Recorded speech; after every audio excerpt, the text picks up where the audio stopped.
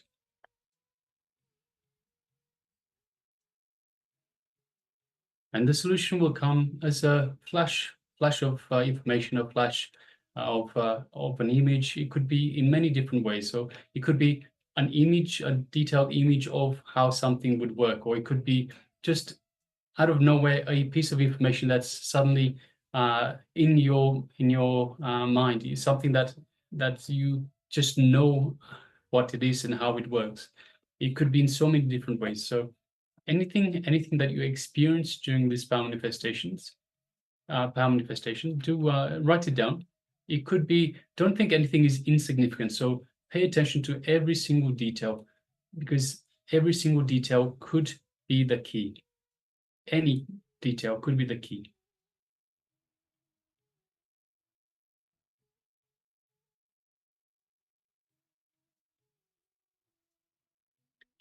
Meanwhile, we welcome Ma Jnana Priyananda. Yes, welcome Ma. So welcome to the Paramashivoham Level 1. This is day 7.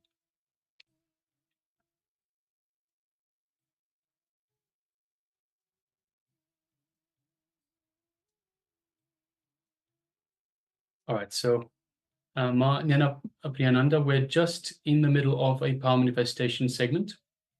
So we are working on the power of third eye solutions. So putting a question or a solution that we want an answer to in our third eye and asking Swamiji to reveal the solution for us. So now requesting participants, if you've taken part in this power manifestation, if it's not too private, you can let us know what was your question and what solution you received for your question.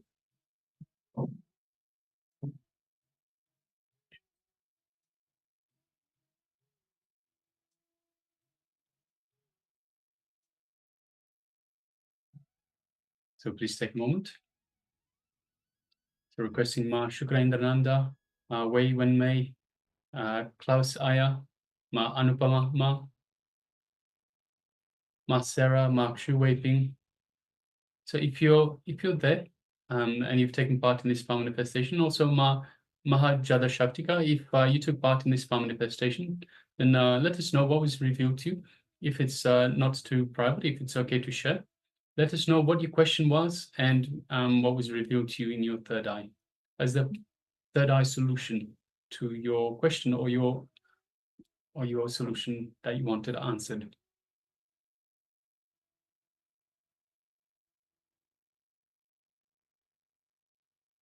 So just take a moment, please, and share with us. Also, you can share with us your experience. How did you experience this power manifestation? What was it that you experienced during this power manifestation?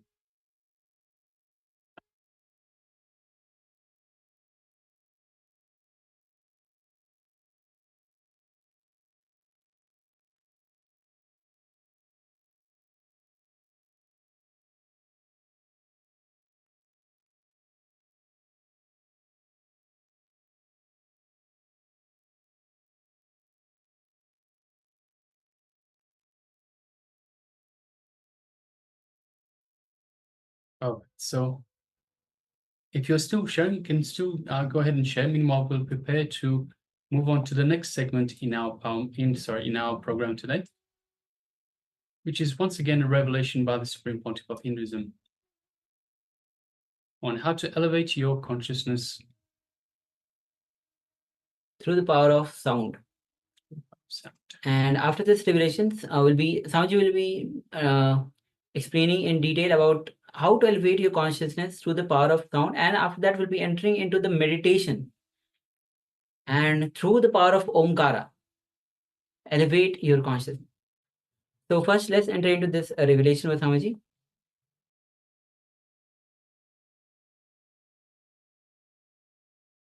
Even the wars, when the wars are described in our scriptures, in our Mahabharata and Ramayana, they say with the arrow, when they concentrate on a person, they will create a particular vibration, mantra. For every astra there is a mantra. Varunastra or Nagastra or Brahmastra, for every weapon there is a mantra. They will create that vibration. That vibration will do the effect. The vibration will carry this arrow powerfully and do that effect, create that effect. Mastering the science of vibration is only taught in the Gurukulas.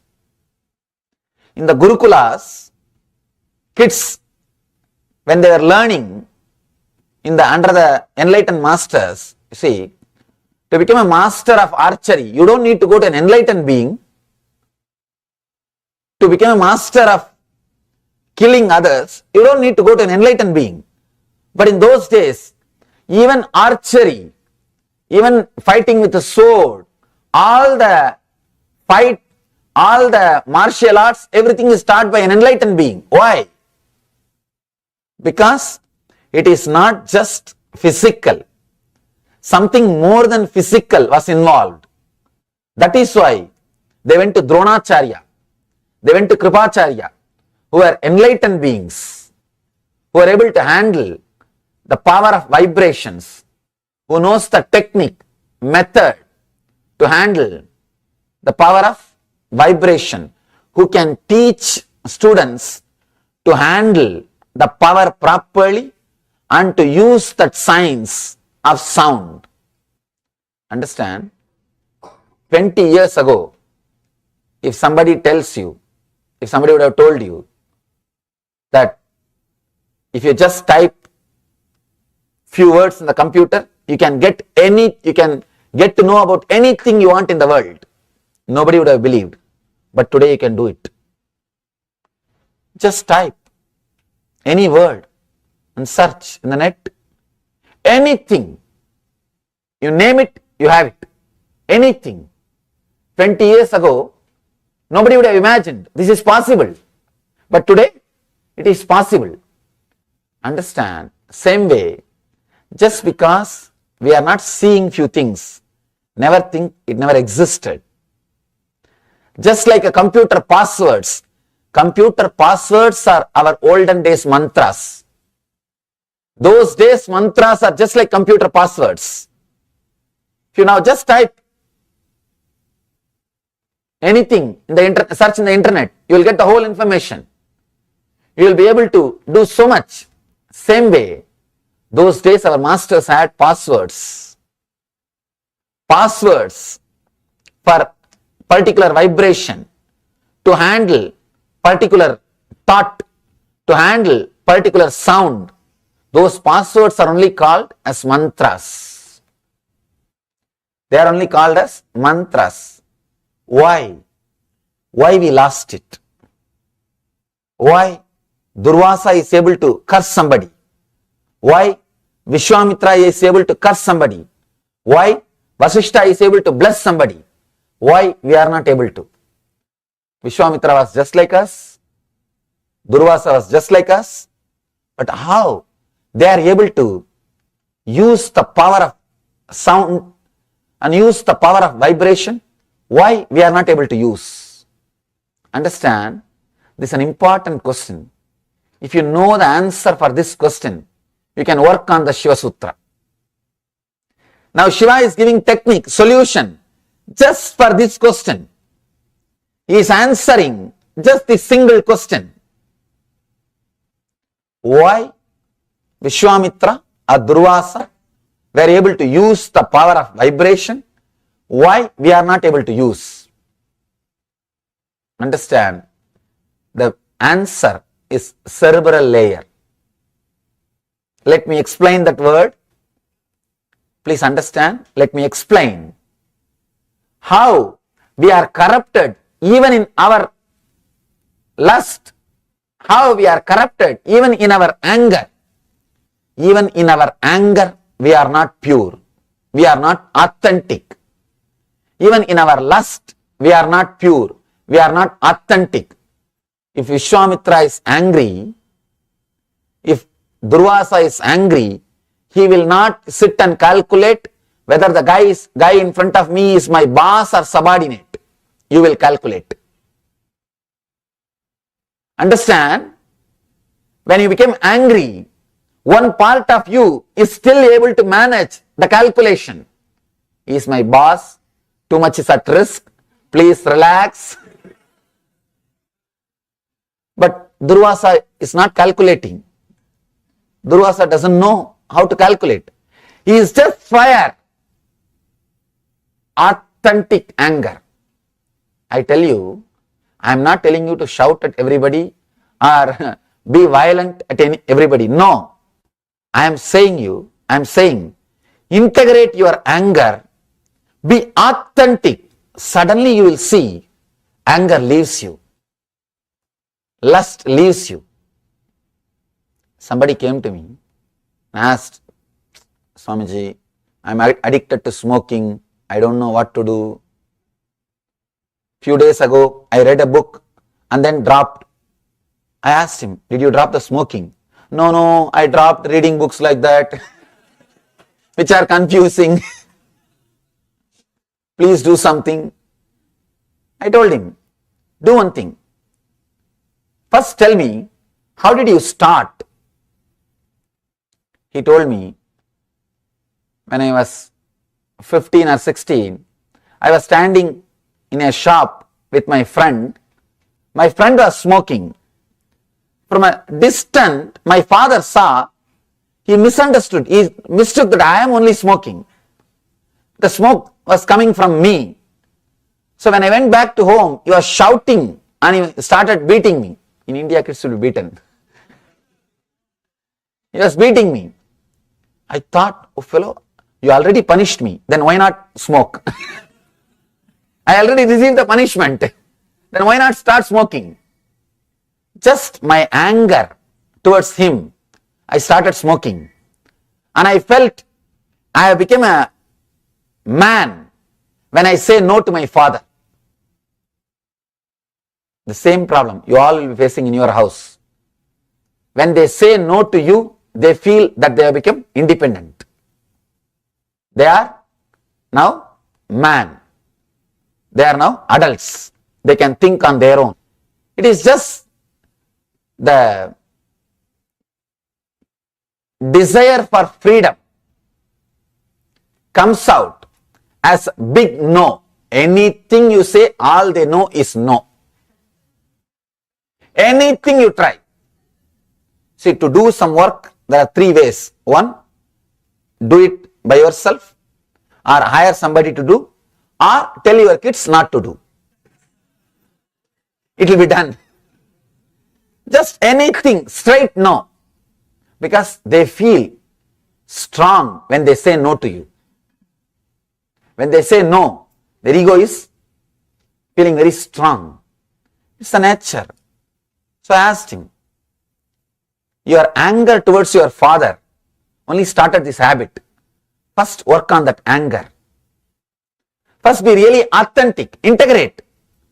See, if you are angry, express it on him. If you feel that expressing it on him will create karma, cycle, the chain, he will again express it on you, it will lead to one more karma, then at least know how to release it in the air.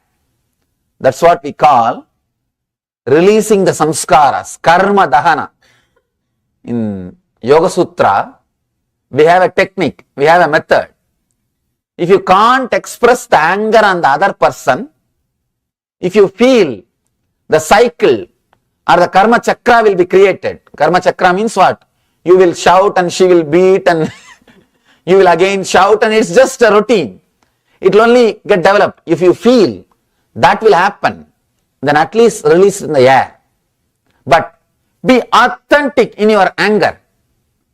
When you are not authentic, it will start expressing in so many ugly ways.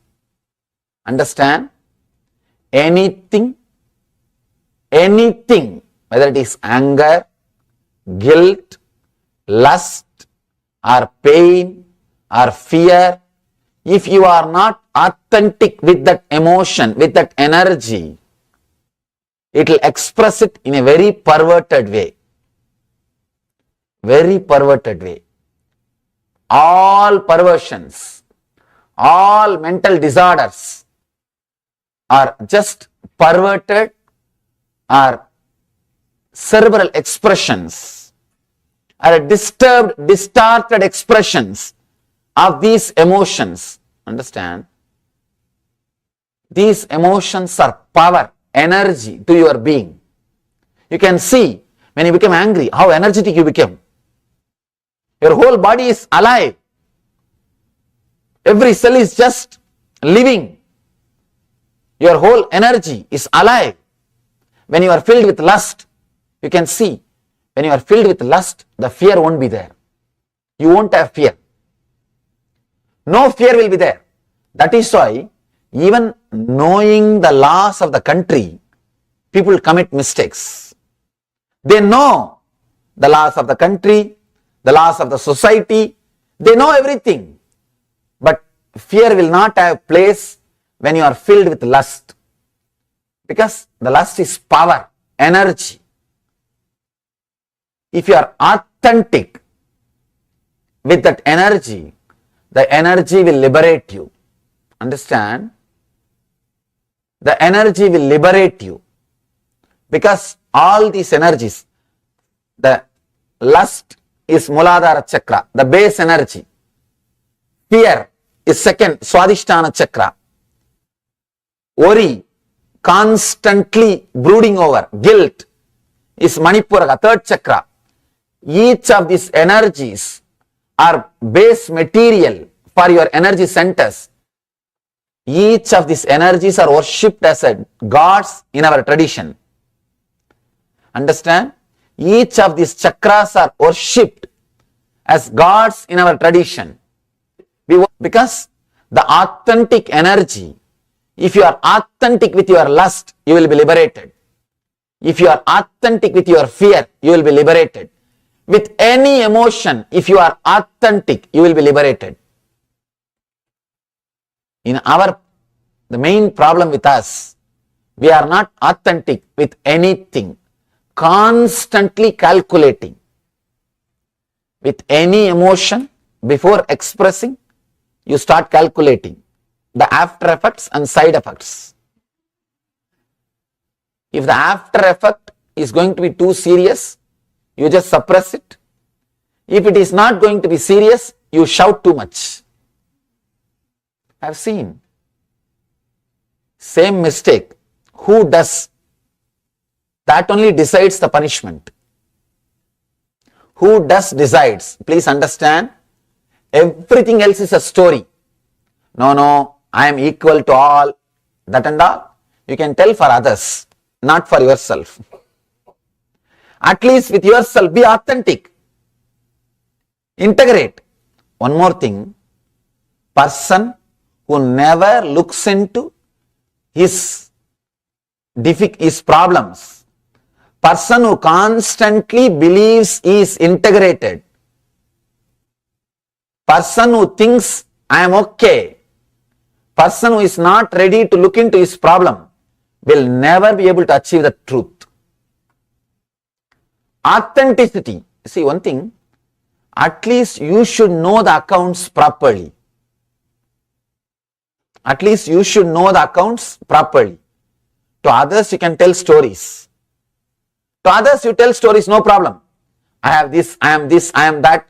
At least for you, you should know the accounts. You should know the truth. You should know the fact. Let you know the facts about you completely. Sit and analyze. If the same mistake, if this guy does, how I will react. Same mistake, if this person does, how I am reacting. Try to grind. Try to polish. Try to be honest with yourself. Integrating yourself, bringing honesty to yourself is the only way to remove the hypocrisy. Person who has removed the hypocrisy from the inner space will experience enlightenment. Ramakrishna says beautifully, integrating your inner chattering and your words spoken is enlightenment. You will be shocked. He says, just integrate your inner chattering and the words which you are uttering. Let both of them be integrated. You are enlightened. He says, Man mukh ek karo.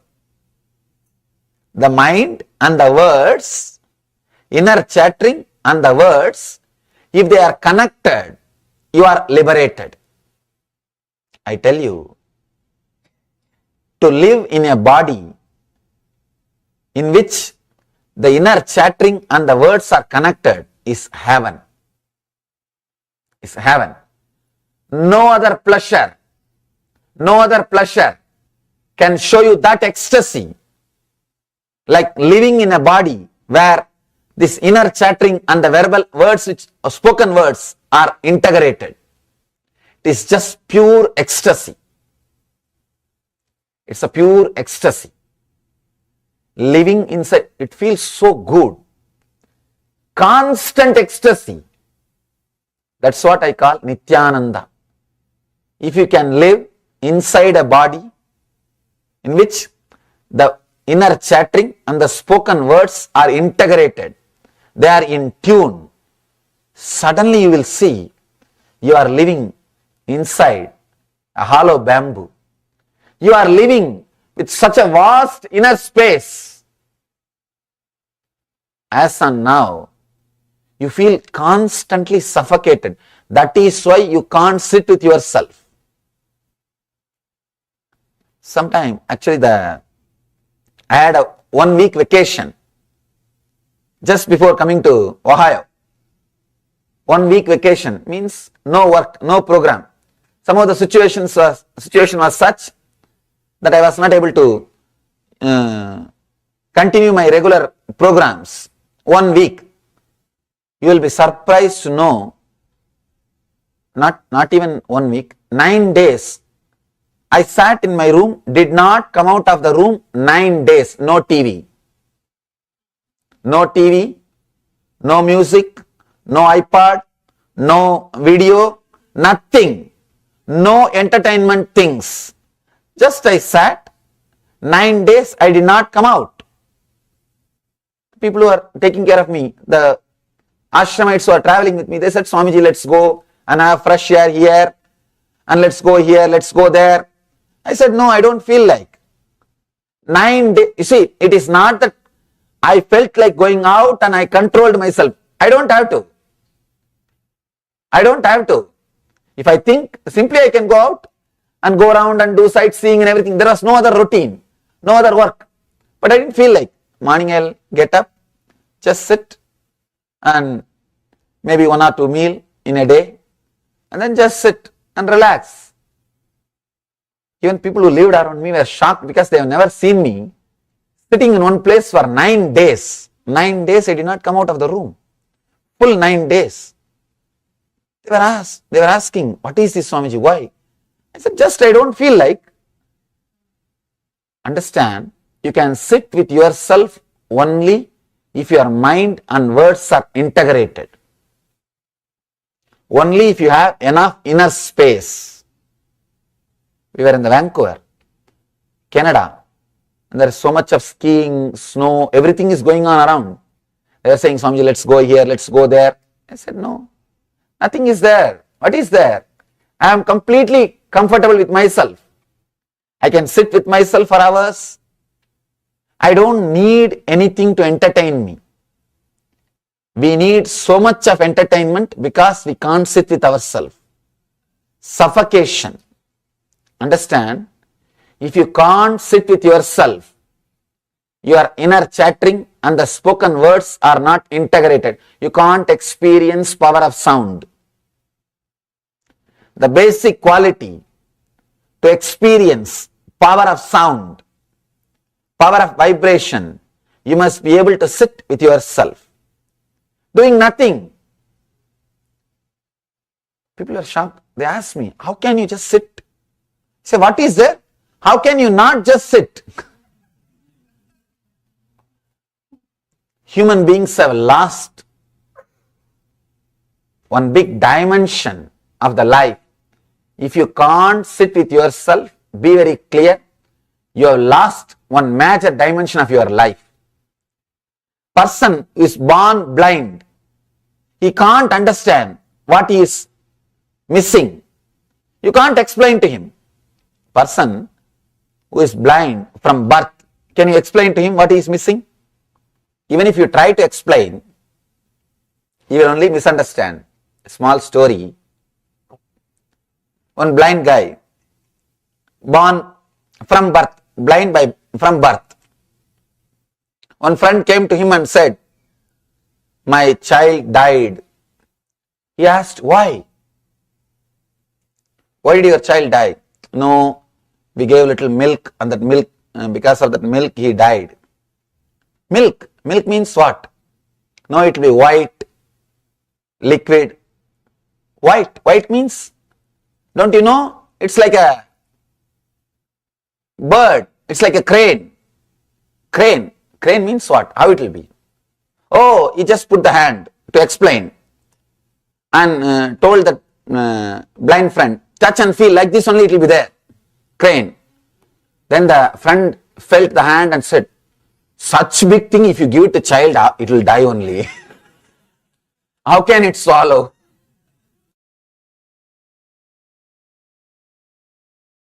If you try to explain something to a person who is blind from birth, he can't relate. And you can't even make him understand what he is missing. Same way I tell you, if you can't sit with yourself, what you are missing, I can't explain. Not able to sit with themselves means does not have so much of inner space, so much of suffocation. Get all the unnecessary furniture and junk from your inner space out. See, now it's like you got too many furnitures, not only furnitures. Somehow you feel all this junk will be useful sometime. These mad people, if you have seen, the mad people, they will go around and collect everything. Every cover, bag, all the things from the road. And if you ask them why, no, it will be useful at some point. They will keep all those things in the house and they will be sleeping outside. Now that is what we are doing. We have collected enough furnitures and junk. Furniture means which you are using now. Junk means which you are thinking you will use it in the future. But you will never use it. Collecting everything and keeping in the inner space, and you are sleeping outside. You are never able to enter in your inner space. So much smell. It is so dirty. You always live outside with your TV, with your iPad, with your laptop, with your car, or with some other entertainment programs. You not able to sit with yourself means you are not able to enter into your own home, your own inner space. Understand, you are completely cheated by this consumeristic culture.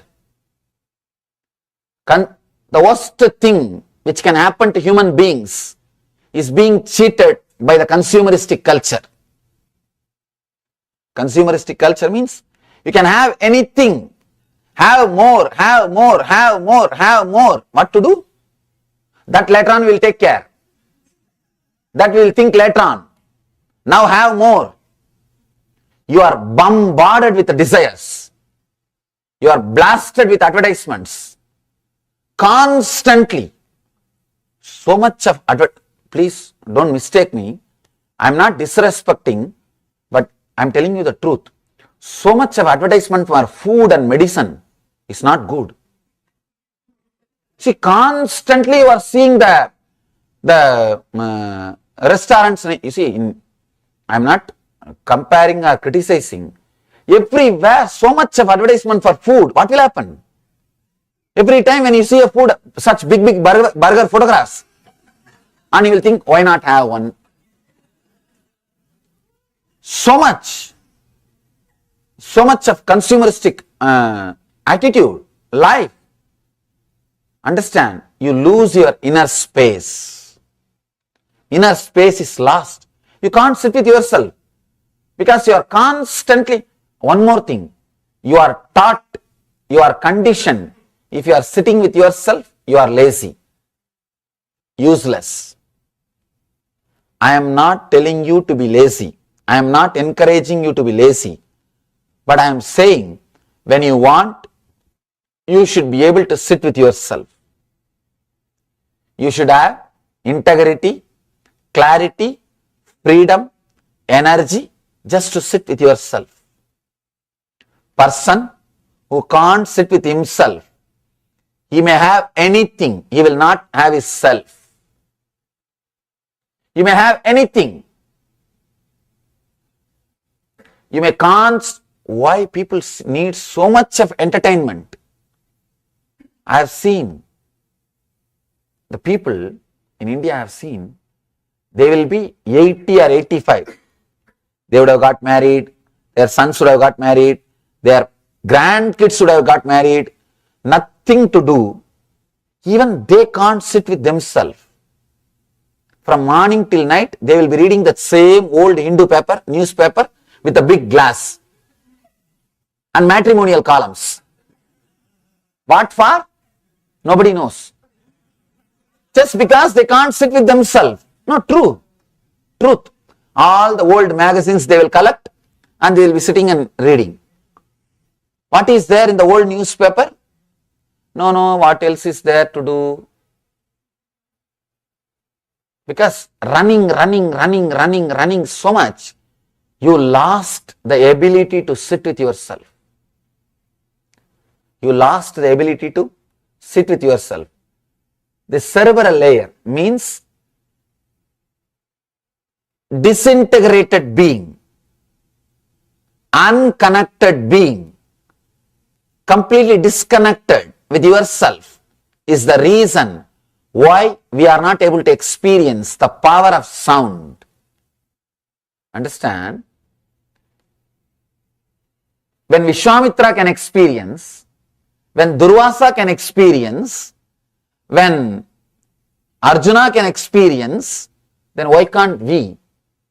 The only reason is they are authentic even in their anger. See, anger itself is not wrong. Lust itself is not wrong. But from where it comes, if it comes in an uncorrupted way, in a pure way, you will live it and live it. You don't have to drop smoking. Smoking will drop you. If you are complete, if you are really smoking, just for smoking, not because of your anger towards the father turns as a habit of smoking, then you can't be healed. You can never be healed. Understand? If you are not able to drop the addiction, some addiction, be very clear, you are not addicted to that.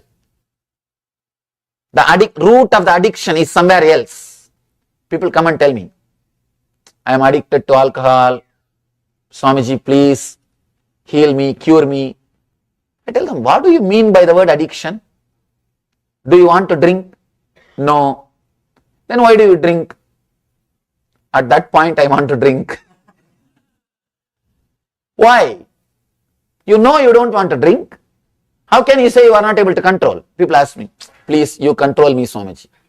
What do you mean by it? You want me to take away your car key? And what do you mean by you control me? You are intelligent enough. Just understand, difficulty is they are not directly addicted to alcohol. Some other anger or vengeance, some other emotion got perverted, and that is associated with addiction. Like a story I told you, that boy is not directly addicted to cigarette. No, his anger took a perversion and he started smoking. Whenever he smokes, his unconscious feels satisfied. He is taking revenge on his father. He always says, When I leave that smoke, I feel I'm leaving it on my father's face. I'm blowing it on my father's face. His unconscious feels satisfied when it uses the anger in some other way. He feels satisfied. I am taking revenge on my father. Impossible. You can't drop addiction. You can't drop addiction unless you are authentic, unless you are able to understand to what you are addicted. I told him, you are addicted to the anger, vengeance to your father. You are not directly addicted to smoking. Heal that. Smoking will drop you. You don't have to drop smoking. Smoking will drop you. If you are addicted to something, understand, if you are not able to drop something through your logical analyzing, be very clear, you have the perverted emotions. You have the perverted being. Your inner chattering and the spoken words are not integrated, are not clearly connected. They are not directly relating with each other. The power of sound can be experienced only if your spoken words and the inner chattering is directly connected. Durvasa is not bothered. When he comes, when the anger fills him, he doesn't bother who is cursing. He cursed Shiva. You know that? He cursed Shiva, Mahadeva. He did not even bother who he is cursing. When he is filled with anger, he is authentic. When Vishwamitra was filled with lust, he was authentic. When he was filled with guilt, he was authentic. When you are authentic with any emotion, when you are directly connected to that emotion will liberate you. It will liberate you. No emotion will bind you. They will bind you only when you are not facing them face to face. Only when you are not connecting with them directly. Even fear. When you go into the fear, you will be liberated. Here, Shiva is giving a beautiful technique to work on the power of sound. Let me read the sutra in Sanskrit, then we will know the meaning and how to use this technique. Understand? Now we all know there is something called power of sound. Means the sound can transport you to a different plane of existence. There were masters who used this science, and I told you even experiences from my life. And now we have a technique how to use it in our life, and we know why they were able to use and we are not able to use. The reason why they were able to experience the power of sound and why we are not able to experience. Here we have the technique for the problem also. We have the solution for that problem. Just understand these three things.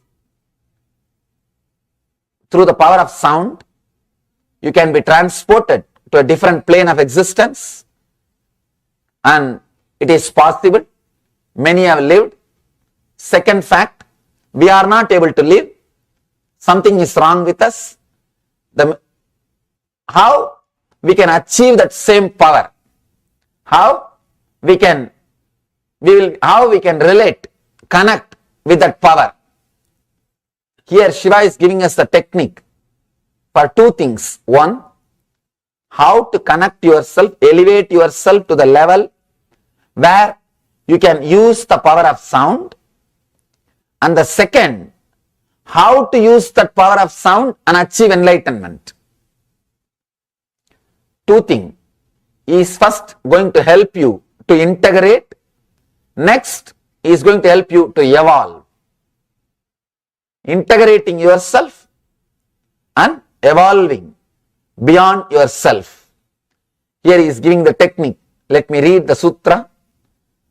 Pranavadi samucharat plutante sunya bhavanat sunyaya paraya shaktye sunyatam iti bhairavihi.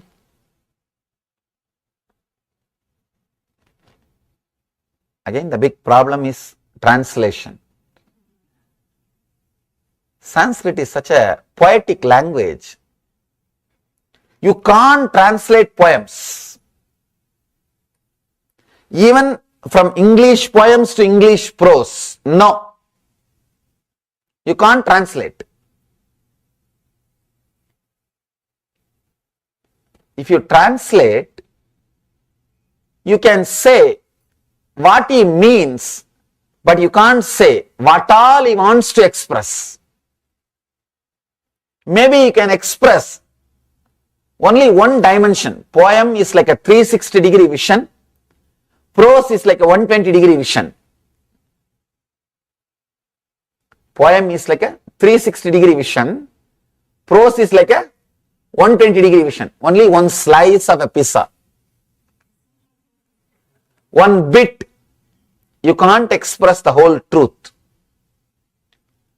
And here I am trying to translate a Sanskrit poem to English. Maybe I will try to give the technique, that's all.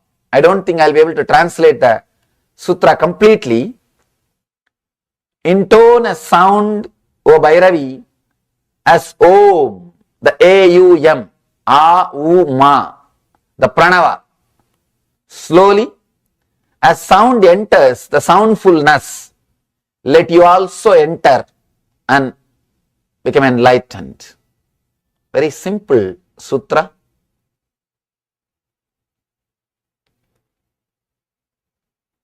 If you don't understand the sutra, it's okay. Understand the technique, that's more than enough. I'll explain the technique. I'm reading the sutra just for future, just to put it on record. Pranavadi samucharat pludante sunya bhavanat sunyaya paraya shaktya sunyatam eti bhairavihi. O Bhairavi, by perfect intonation of a pranava, A, U, A, U, Ma, or the sacred syllable Om, by contemplating over the void at the end of the sound, as sound enters into the soundfulness, let you also enter into that energy and be liberated. This is the technique from Mahadeva to Devi. He is addressing, O Bhairavi. Bhairavi is the word. Bhairavi is the name of the Devi. He is addressing, O Bhairavi,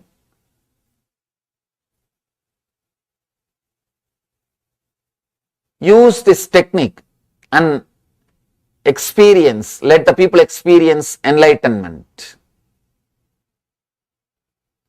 This technique is given for us through Devi. Devi is enlightened, no doubt. It is given to us so that we will become enlightened. This Murti is made out of the Dhyana Sloka from this book. In this book, it describes Devi was sitting in the lap of Shiva and he was teaching the Shiva Sutras. The same way this Murti was designed. Because I feel this is the book of the books. This book is beyond, incomparable. No other book can claim that they have solution for all possible problems.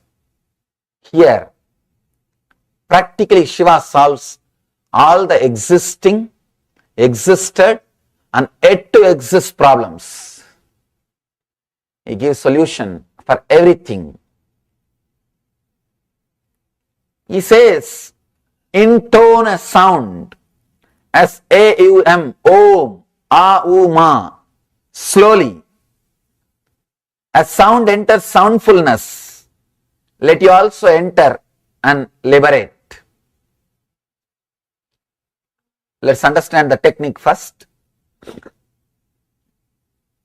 And let me connect how this is going to directly help to integrate our inner chattering and verbalization. How it is going to create more inner space. How it is going to integrate us. And how it can elevate us to different plane of existence. How it can elevate us to different plane of existence. Understand? When you create a particular sound, your mind will be occupied only with that sound, especially loudly. If you are creating internally, you will be doing 2-3 things. I always tell people, don't close your eyes and sit here. People think, no, Swamiji, I am meditating and listening. No. Good listener is a person who is thinking about something else. You will be sitting and acting as if a good listener. What he will be doing? He is lost somewhere else. If you are using the words internally, your whole being will not be integrated. No. Create the sound loudly. Let others also listen. Actually, you listen what you think only when you talk to others. See in your life, many times, when you talk to others about your idea, you yourself get new ideas. People think you planned and now you are coming and giving presentation. No. Suddenly you discovered it. That's all. When you are talking to others, suddenly you discover it. Actually, great truths are discovered when they are presenting the truths. That's all. It was not discovered earlier by contemplating and thinking and then presentation is given. No. Orators, speakers look very intelligent, filled with wisdom because they are constantly discovering when they talk. If you want to be an intelligent person, don't think you need to think, contemplate, meditate and discover the truths. No. Just start talking to the people as if you know the truth.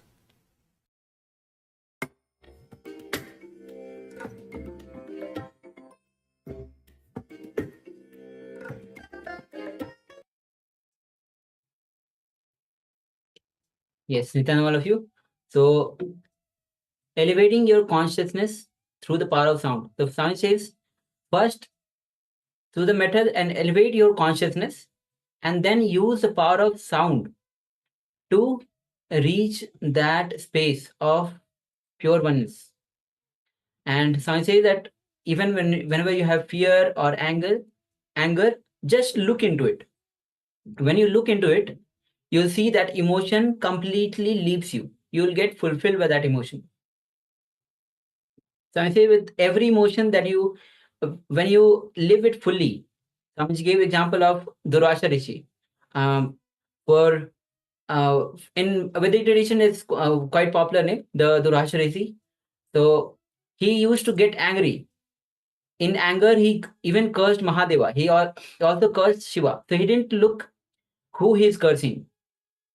In our situation, when we are getting angry, if boss is there, if you're getting angry, we'll think, if I get angry at the boss, we think of so many things. So we keep the anger aside that time. So, but Durvasa, when he is angry, he lives that anger authentically. He's not bothered who is in front of him. He even cursed Mahadeva. So when you are authentic with the fear or anger, that emotion will completely leave you. But so I say that most time we are not living these emotion intensely. That's why it doesn't leave our system. So with this, we'll be entering into the meditation for using the power of sound. So Swamiji told how to use the power of sound. He actually described how in the past Vedic rishis used the power of sound even in archery. power of sound was used. Swamiji gave his own example and the science, the technique. And so now we'll be entering into the meditation technique. This is called as Omkara meditation. Means using the power of Om, the power of sound, to elevate your consciousness. So let's get ready for this meditation. And let's enter into this meditation to elevate your consciousness through the power of sound.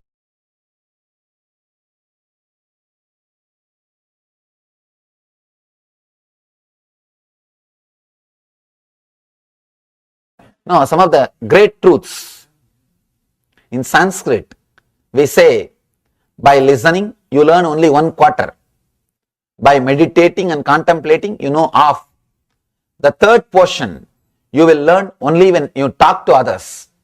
And the fourth part will be experienced through the experience. You will become a complete being when you experience it. 25% of truth and the knowledge and the new things can happen to you if you talk loud. If you talk to others, 25% new things can happen to you. That is why people go on talking. Now, because once you found the neck, God, when I am talking, new things are coming up into my being. I am expressing new things. You start enjoying talking. Even if you don't have somebody, just catch somebody. Or you have pets who can't run away. Start talking. Start giving your presentations. And you will see, suddenly you are talking too many intelligent things. And things are falling in tune. Here, Shiva also says, start loudly. Only then you will be listening. You won't listen if you are chanting internally. People ask me, Swamiji, if I chant inside silently, it will be nice. No. You will feel nice because you have fallen asleep. People come out and tell me, no, Swamiji, I chanted very silently. It was so great. It was such a great experience. Don't think it is a meditative experience. You would have slept. Maybe a good sleeping pill. Chanting some mantra internally, inside the mind, may be a good technique for sleeping, not for falling into meditation. Falling into meditation, start with a loud voice. And slowly you will see your whole inner being is filled with that voice. Your whole energy is concentrated to that sound. Now, slowly reduce the sound. Go to the depth from where that sound is rising, from where that sound is arising, from where that sound is coming out. Go to that source. Go to that being. You will see your inner space filled with soundfulness. I want all of you to know, silence is not soundlessness. Soundlessness, absence of sound, is dead silence. If you are jumping, if you are working towards the soundlessness directly, you will only be constantly disturbed, irritated by other sounds. People, the so-called meditators, the silent meditators, they will create such a hell to the whole house. They will tell, hey, keep quiet, switch off the cell phone, switch off the telephone. The noise which they make. And they will be so filled with irritation. And I have seen people who are working towards the absence of sound, who want absence of sound. For them to meditate for 10-20 minutes, they will turn the whole house upside down. They will shout at this person, that person, and after shouting, Before sitting for meditation, they will shout, go around, keep quiet, keep quiet, keep quiet, keep quiet. After coming out of the meditation, they will come and shout, you didn't have sense when I was meditating, you did that, you did that. Even if you do something, create some noise, and other times they won't record so clearly. It means what? When they were sitting in meditation, they were recording like a voicemail. Whatever was going on was getting recorded. People who work for the soundlessness, and even when they were sitting, they will be so irritated. Ramakrishna, Ramakrishna, Ramakrishna. Ramakrishna, Ramakrishna, Ramakrishna. Don't you have a sense? I am meditating. Keep quiet.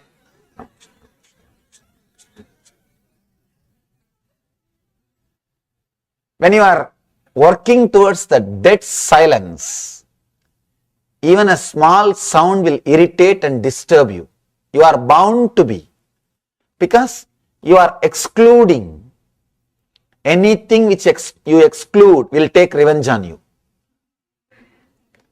Anything you exclude will take revenge on you. And you will see purposely sounds are coming towards you. They are traveling. Sometime, even if the sounds don't come, you will be waiting for them. A small story like this. One great guy who is trying to work with that absence of sound. The dead meditators, I call them. With a long face, serious, and they can't tolerate even a small sound. They need absolute silence. Absolute means pin drop silence. One fellow, like this guy, sitting in the banks of lake, the village tank, and meditating. That's where people usually meditate after taking bath. They will sit there and meditate. One day I heard the sound of anklets. One girl came to fetch water. First anklet of the sound of anklets. When they put the pot in the lake, when the pot gets filled, that sound. That fellow opened the eyes and saw. Irritated, shouted, don't you have sense? I am meditating here. Why don't you come without anklet? Next day, she came without anklet. But the water fetching, that sound, he got irritated. He shouted, why don't you come with some other vessel which will not create sound? The third day he was sitting in meditation, just expecting that anklet sound and the water sound. The third day, even if you don't get the sound, you will be just expecting to get irritated, to get that sound. You will be waiting for some sound.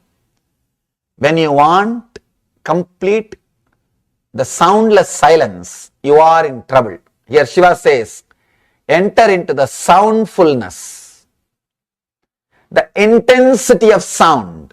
Then no sound can disturb you. No sound can disturb you. He says, go into that sound, source of the sound. That's what we call anahata dvani, uncreated sound. The sound which is not created, which is not created by two things hitting. Ahata means created or hitting. Anahata means uncreated, the primal sound. When you go to that soundfulness, you will experience a sound which is silence, the silence which can't be disturbed by any sound. Silence which can't be disturbed by any sound is the true silence. Silence is not absence of sound. Silence means intense living silence. Understand? I am giving a new meaning for the word silence. Intense living silence, not dead graveyard silence. These guys who are working for the dead silence, soundlessness, Even in graveyard, they will not be relaxed. They will say, oh, the air sound is coming, or some bird chirping. They will be disturbed by some sound. If you are excluding, you will be disturbed. If you are including, nothing can disturb you.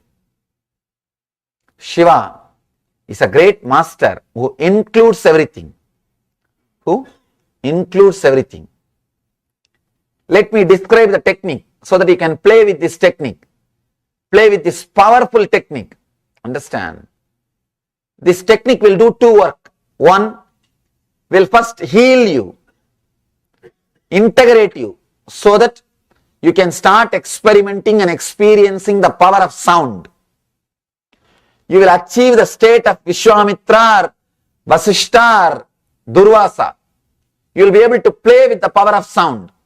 The second thing, you will be able to use this same technique to elevate you to the enlightened consciousness.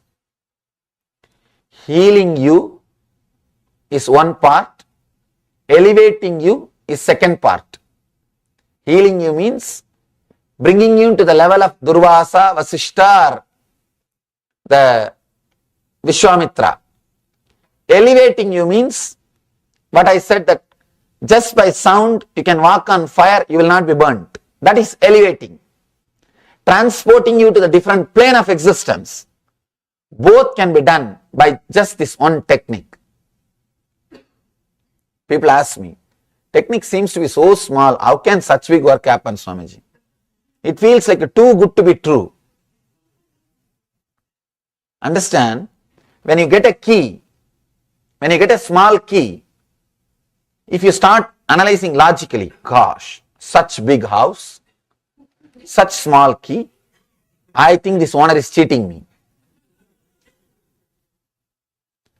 Do not use your negative logic before you try. Just try. Try for a few days. At least you should have tried few times, then you can decide whether it opens or not. Our logic, gosh, problem is so big, but solution is so small. House is so big. Key doesn't have to be house size, but at least it should be door size. Logically, that is what it should be. Na? It may not be house size, at least it should be door size. But it is too much. 20 feet tall house and just 3-inch key. How can this open? My problems are so big, and the Swami is giving half an hour discourse, and he says, I can become Vasishta, I can become Vishwamitra. What he means by it?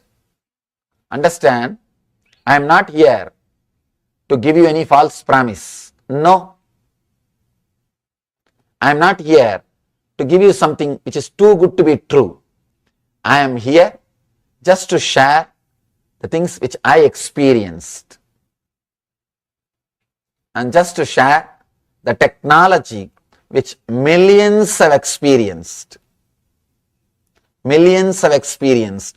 This technology is developed by at least 2 million inner scientists with 10,000 years of research and development, practiced by 1 billion people around the world. This is the essence of the Vedic tradition. Vedic tradition boasts at least 10 million inner scientists and 10 million inner science laboratories. In India, we have 1 crore temples and ashrams. 1 crore temples and ashrams where every day congregation happens. We don't believe in holiday religion. No. Every day congregation happens. 1 crore inner science laboratories and 10 million, same way, 1 crore inner scientists who are working with this technology, who are working with these mantras, with these great truths, and 1 billion people following this technology. Understand, I am expressing the experience of the great masters. All you need to do, just play with these techniques. You don't even have to be a serious meditator. Serious meditator is a guy who is depressed. No, really. All the so-called serious meditators, depressed fellows, they can't laugh. No, really. Just go to the serious meditators' places, they can't laugh. They can't laugh. They lose the nature. They become so serious and so arrogant. Even God can't help them. Because they become arrogant in the name of God. They become serious in the name of simplicity. They will try seriously to be simple. They will try so seriously to be simple. The whole joy is lost. Being simple means being with all your mistakes. That's all. Nothing else. That's all. Just accept yourself. If you can't accept you, at least accept you can't accept you as you are. That's all. Either accept yourself with all your mistakes or accept you can't accept you. At least that. Over. But they will try their best. No, first this, first that. And the step-by-step process creates all confusion. Here, Shiva gives you simple and straightforward techniques. That is why this book did not become popular. No, really. If Shiva gives you some complicated techniques, then people feel ego satisfaction. No, really. They feel their ego is satisfied. They feel they received something worthy. Simple things do not appeal to an intellectual mind. Simple things people don't feel connected to it. They become so complicated. Anything which is very complicated, they feel connected. I've seen, when I tell people, go around the hill 10 times in my native place, that going around the hill is a famous tradition. 16 kilometers, they will have to walk 10 miles.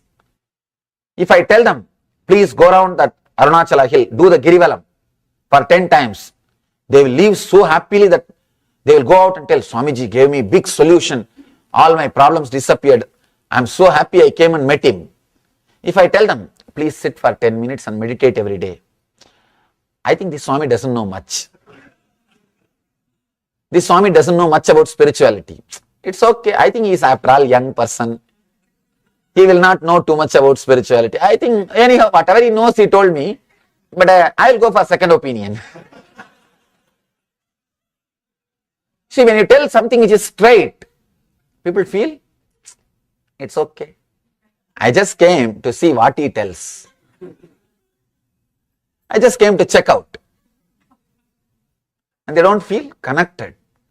And if you teach them, if you nicely blast them, actually you should beat them, then they are happy. They are quite happy. Yes, I paid $200, I got some material. I learned something. But here Shiva is straight away giving a simple technique. He says, chant the Omkara loudly with that same loud expression. Go into the source from where the sound is coming from your being. He is not telling you how to sit. He is not even telling you should not lie down. You can even lie down. He is not putting any condition. He is not giving you anything else. He is not telling you should not eat this, you should not eat that, you should not do that, you should not do this. Nothing. Actually, inside, unconsciously, everybody wants some do's and don'ts. Because you are trained to live with the do's and don'ts. Here, Shiva is not giving any do's and don'ts. No. He is just giving you the technique and he is telling, be authentic. That is where the problem starts. That is where the problem starts. It is too simple. If it is very complicated, you start feeling connected and you start practicing it. If it is too simple, because you don't feel any respect towards it, you don't practice it. That's why I always tell people, in our meditation camps, I make them do there itself. Once you do, then you know. Then you know the power of it. Then you know the power of this technique. Today, we will also, just for 10 minutes, we will try this technique and see the power of it. See, if I just give you the glimpse of this meditation, only one experience with this meditation, you will not stop doing it. You will never miss it. Giving one glimpse of this great technique is what we call initiation, diksha. Diksha means making the person experience at least once, so that he will continue. He will continue to experiment. See, if you experience once, that's enough. You will continue to experience. You will continue to practice. But till then, your intellect will be playing its own game. At least once I should show how the key opens. Then if I hand over the key, you know, yes, this key opens this house. Then you can be inside the house or outside the house. You will have confidence. This key opens. Even if once I don't show, you will not even have the confidence to use the key. So now, let us work on the key just for a few minutes. Let me explain the technique once more. You will create intense, deep sound of Omkara. Om.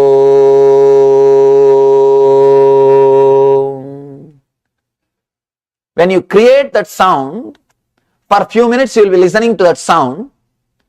After a few minutes, let you be creating the sound loudly.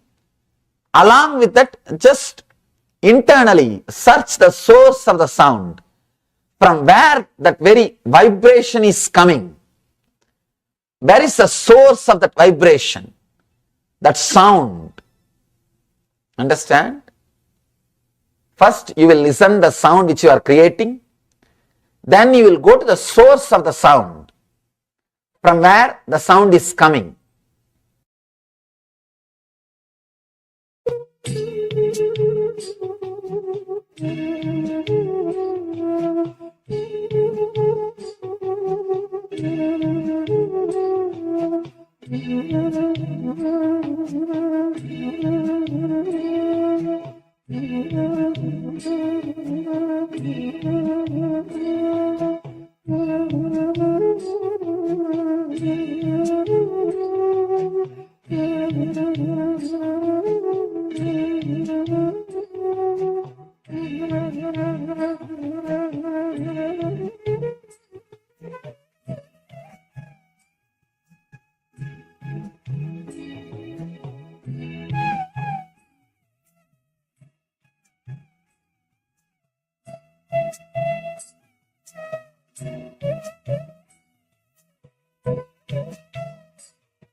Yes, Nityananda, all of you. We just finished the Omkara meditation. So be in that receptive, that meditative space. The power to elevate your consciousness through the sound. With this, we'll be moving on to the power manifestation round. And as today we are doing the power of third eye solutions. So let's take a moment and we will be again going to the first round where you'll be penning down your question that you are seeking solution for. So look into your life. What is the most prominent question that you want to have the solution for? Pen that down. So this is the first step, and then you'll be closing your eyes and that question you'll be putting on your third eye. Understand the third eye is the seat of willpower. When through the oneness, when you are in oneness, your willpower aligns with Paramashiva's will, with Swamiji's will, and you are able to manifest what you want.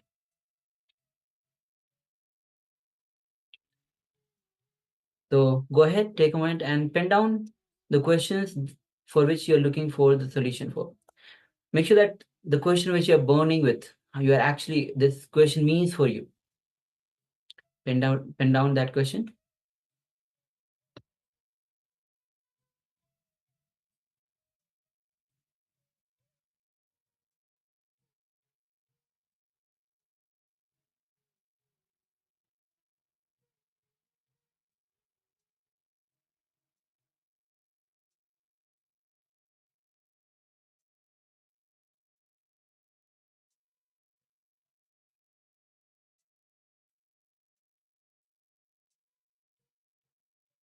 Once you have penned down the question,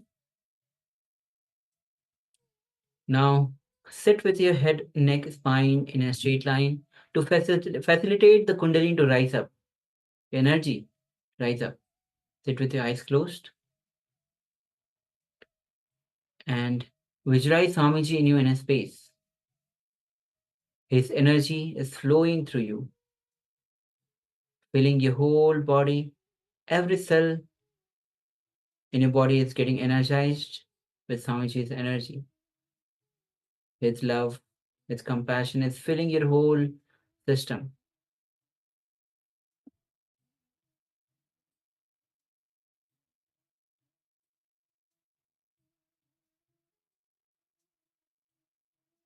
Start to unclutch from every single self-doubt that you have, any agitation that you have, any fear that you have. Unclutch from everything.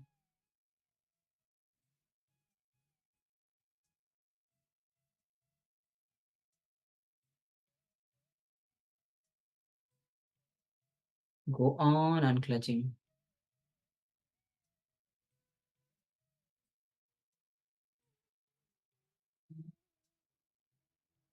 Now, put your question that you have penned down in your third eye.